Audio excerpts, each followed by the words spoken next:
So, hello, good morning. My name is Dr. Cordelia, or Dr. Cordy. Call me Dr. Cordy for short. Some people call me OB, OBY.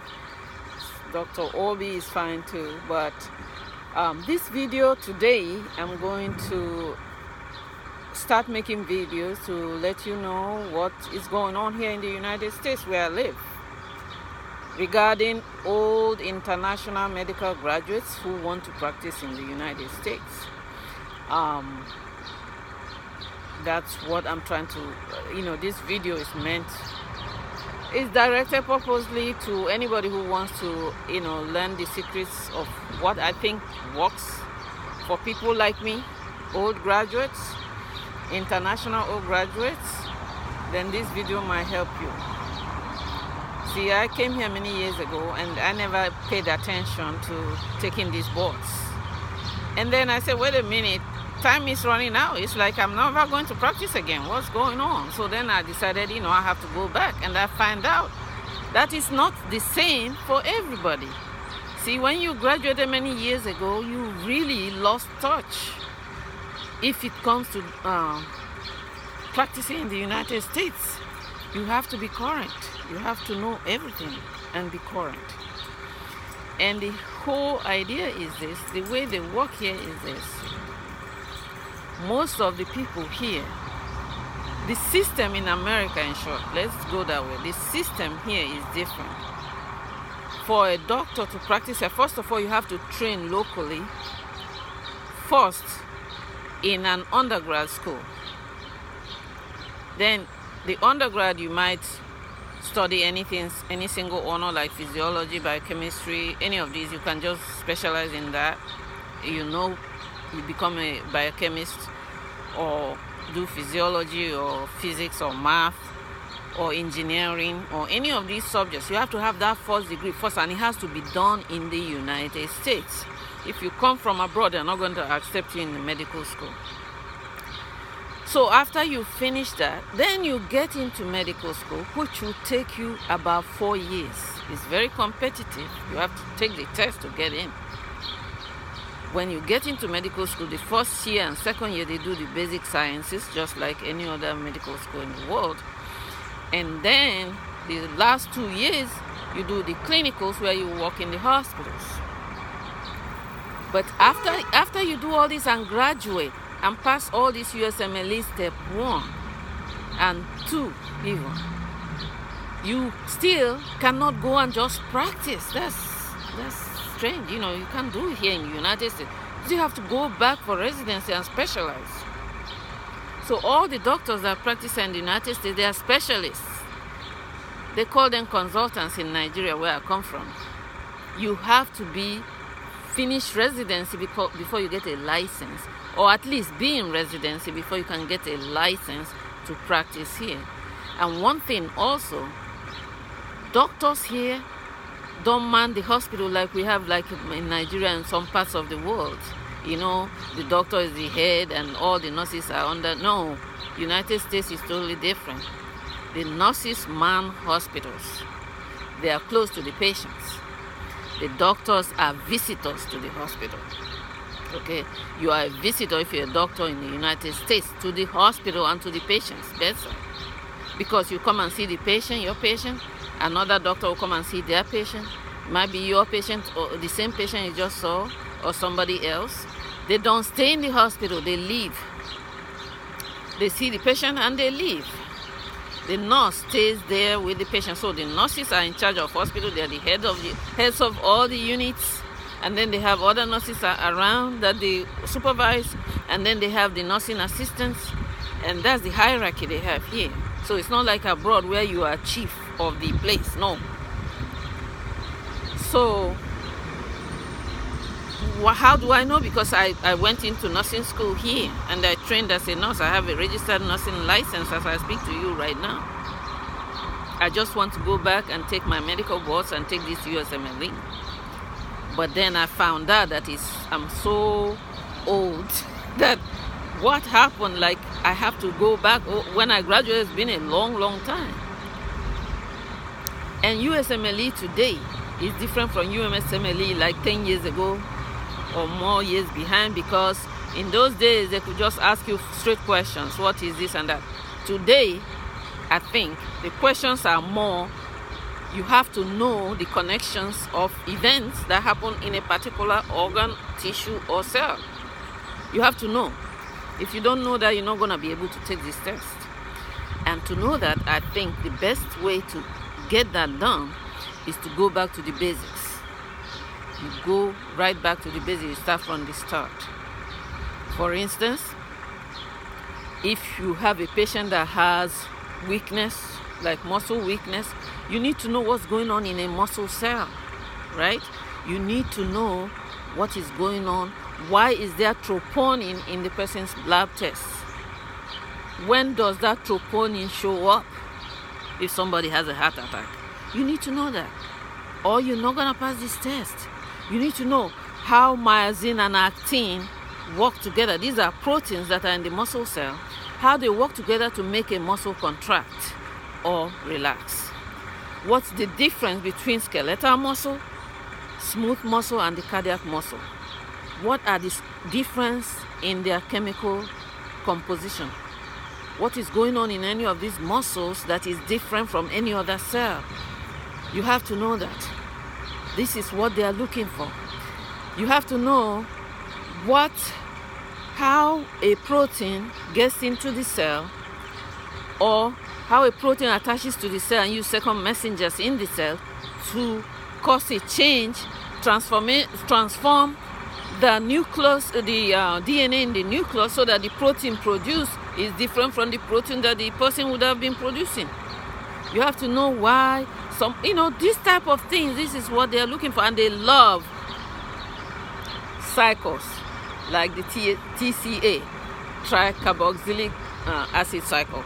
They like any of the cycles, anything that has a pathway, what happens first, and then the next one happens, and then the next one happens, and that's why you get this end result, and why the whole thing is reabsorbed back, like nerve endings reabsorb back all those, anything in the cleft, the synaptic cleft.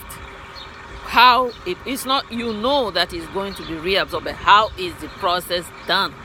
It's that detail, what happens, what grab it and bring it back into the cell.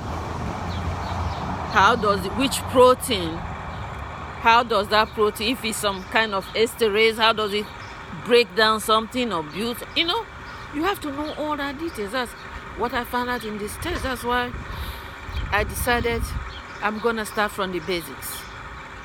I have to know everything about every kind of cell, like the fat cell is totally different from the liver cell. What is more in the liver cell? You have what? A lot of what? Ribosomes, a lot of rough endoplasmic reticulum. You have the mitochondria. Fat cell, you don't have those. That many. They have, but not that many. Why is that so? Why is it that you have more ribosomes in this cell and you have less in that cell? How does the blood-brain barrier work? How is it that those astrocytes can put their feet and things can penetrate into the brain? Why is that so? And what happens when it's broken? When that protection is down, what happens? So I think this is what they're looking for. You have to know those details. So if a patient come in and they say somebody having a heart attack, you immediately know what is happening in the muscle cell, in the stretch and release. You immediately know that. You immediately know what enzymes you expect in the blood, what proteins you're going to see in the blood, and what time do they show up. So I've just started studying for this test, and the way I'm going, I think I'll do well in this test. Let me tell you something. There was a conference some time ago that we had a lot of doctors come. So some doctor was very nice, and he decided we talked together. We spoke, we were just chatting. He's a white guy. He's a white doctor here who has been trained here and been practicing here, born here too. And then I mentioned to him as we spoke, I said,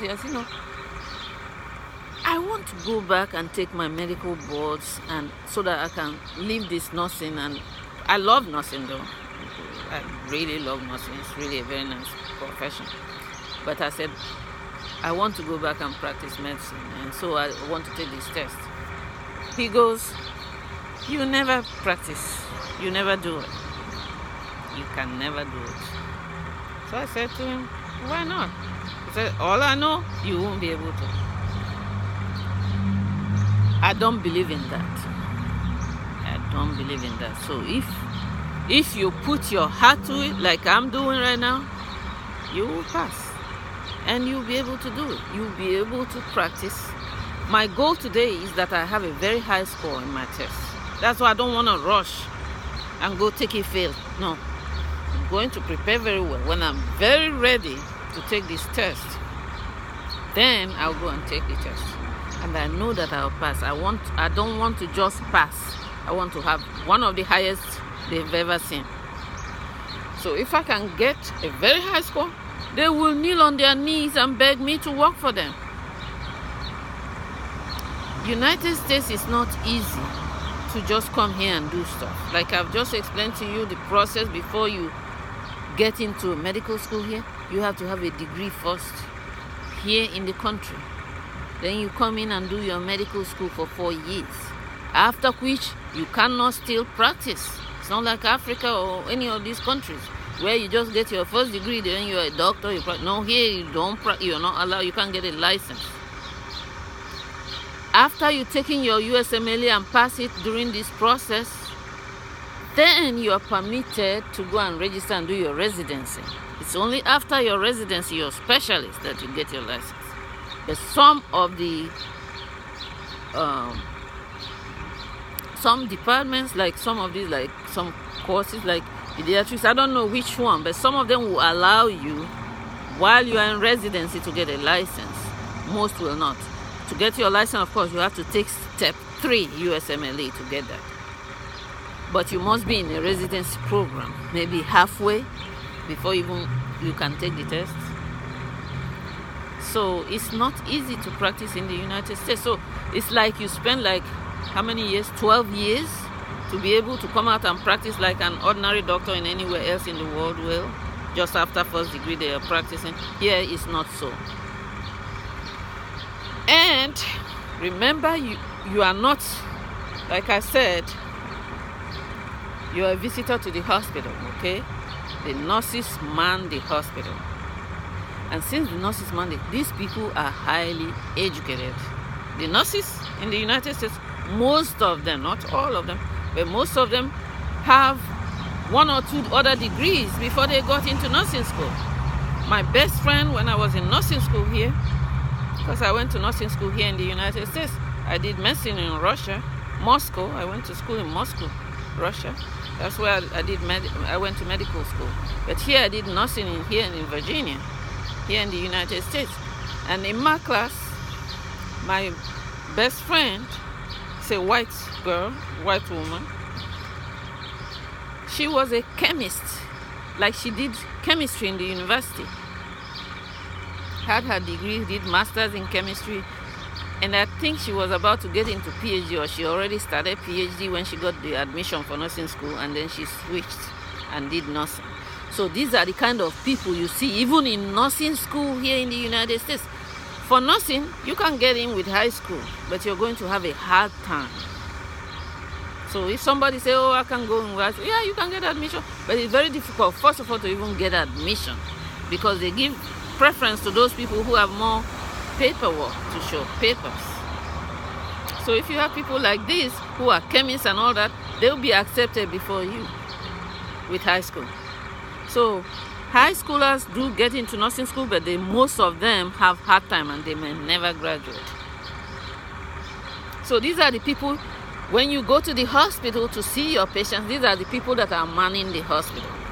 So nurses are in charge of hospitals in the United States all over. And when you go in, don't look down on them and think there are some people that came. No. Most of them have different degrees before they did nursing. And a lot of them have master's degree in nursing, which is what they are looking for now. So So this is what you're looking at. And that is why the medical boards, they are very tough. You have to know these things much more than those nurses. Otherwise, you're not going to be able to practice. They don't want you to come there and then the nurse knows better than you. Because they have these educated people as nurses here. And there's also another problem is that they have a lot of lawsuits in America. So before they give you a license, they want to be perfectly sure that you can represent them in wherever you work. So if there's a lawsuit, if something happens to somebody and you are pulled to court, they can defend the license they gave you to practice as a doctor in the United States. So for you to work as a doctor here, you have to know your thing. You have to know it very, very well.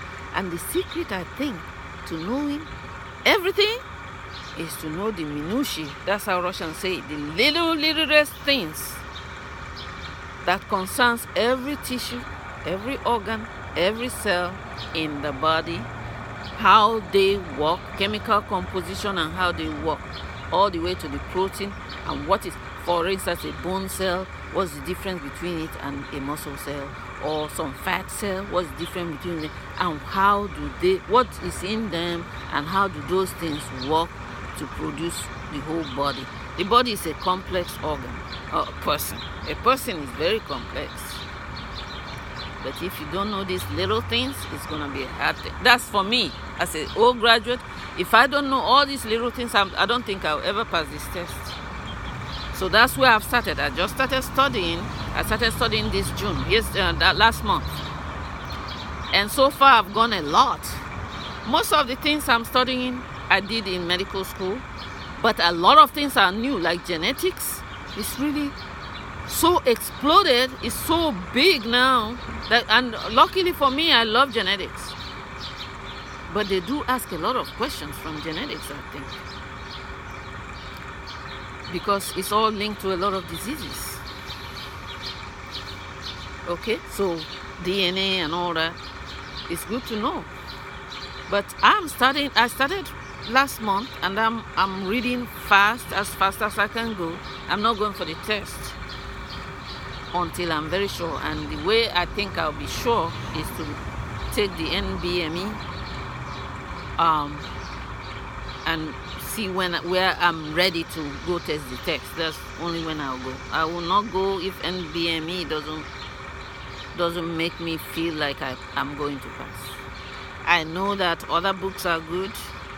Like, I'm studying different books, I'm using different books. But like for the USMLE Step 1 book that they have, what do you call it, FA, First Aid, is good too.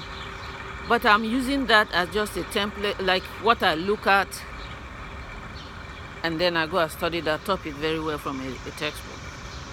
I love videos, but I'm not only watching videos, I'm reading. So hopefully this will help.